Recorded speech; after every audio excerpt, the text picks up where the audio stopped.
জঙ্গলের এক শান্ত কোণে একটি গাছের কোটরে বাসা বেঁধেছে এক টুনি। টুনি তার ছোট ছোট দুটি সন্তান নিয়ে বাস করত। এর মধ্যে সবচেয়ে ছোট ছিল টিকলি, যা টুনির সবচেয়ে আদরে। প্রতিদিন মা টুনি বাচ্চাদের বাসায় রেখে খাবার সংগ্রহ করতে বাইরে চলে যায়। একদিন জঙ্গলে প্রচণ্ড বজ্রবিদ্যুৎ সহ বৃষ্টি হতে থাকে। মা টুনি পাখি মায়া সন্তানদের বলে, আমি কিছু খাবার আনতে বাইরে যাচ্ছি, কিন্তু যতক্ষণ না ফিরি ততক্ষণ কেউ বাসা থেকে বের হবে না। ছোট্ট টিকলি ভয় পেয়ে মায়ের সামনে এসে বলল, তুমি ফিরবে তো মা? মা টুনি হেসে এসে বলে, হ্যাঁ সোনা, প্রতিজ্ঞা করছি আমি ফিরে আসবো। এরপর মা টুনি বাচ্চাদের বাসায় রেখে খাবার সংগ্রহ করতে বাইরে চলে যায়। বৃষ্টি বাড়তে থাকে, বাসা কাঁপতে থাকে, ভাই বোনেরা ভয়ে জড়সড় হয়ে যায়। টিকলি এগিয়ে গিয়ে বাইরে তাকিয়ে দেখে গাছের ডাল ভেঙে পড়ছে। বড় ভাই বলল, টিকলি ভেতরে এসো, মা না আসা পর্যন্ত কিছু করা যাবে না। কিন্তু টিকলি চিন্তায় পড়ে যায়, মা এখন কোথায়?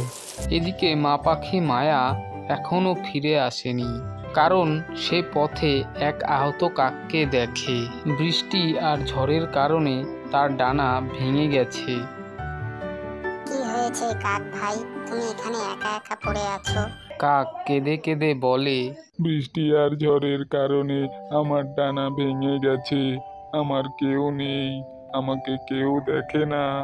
মা পাখি মনে মনে ভাবে, আমি চাইলেই চলে যেতে পারতাম, কিন্তু সে তো কারো মা, ভাই বা সন্তান হতে পারে। এরপর মা টুনি উড়ে যায় কাকের জন্য কিছু খাবার আনতে। কিছুক্ষণ পর মা টুনি মুখে করে একটি আম নিয়ে আসে আর কাকের সামনে রাখে। কাক আমটি খেতে থাকে। এভাবে অনেক সময় চলে যায়। এবার মায়া চিন্তা করে, আমার সন্তানরা তো একা, তাই সে তড়িঘড়ি বাসার দিকে উড়ে যায়। পথে এক শিকারিবাজ তাকে লক্ষ্য করে বলতে থাকে, এই টুনি পাখি, এদিকে আয়, এবার তুই হবি আজকের জন্য আমার ডিনার। মায়া শিকারি পাখিকে দেখে ভয় পায় না আর ভালোবাসার সাথে বলে, আমি চাইলেই পালিয়ে যেতে পারতাম, কিন্তু আমি একজনকে বাঁচিয়ে ফিরছি। তুমি যদি সন্তান হারাও তাহলে বুঝতে পারবে তার কি মূল্য। বাজ থমকে যায়, তার চোখ দিয়ে জল গড়িয়ে পড়তে থাকে। তুমি প্রথম পাখি যে আমাকে খাবারের বদলে ভালোবাসা শিখিয়ে গেল। বাজ টুনিকে ছেড়ে দেয়। টুনি বাসার দিকে রওনা দেয়। মা টুনি মায়া ক্লান্ত ডানা নিয়ে বাসায় ফিরে। মায়া বাসায় এসে দেখে তার বাচ্চারা সব ভালোই আছে, কিন্তু টিকলি কান্না করছে। মা, তুমি তো বলেছিলে ফিরে আসবে, আমি ভয় পেয়েছিলাম।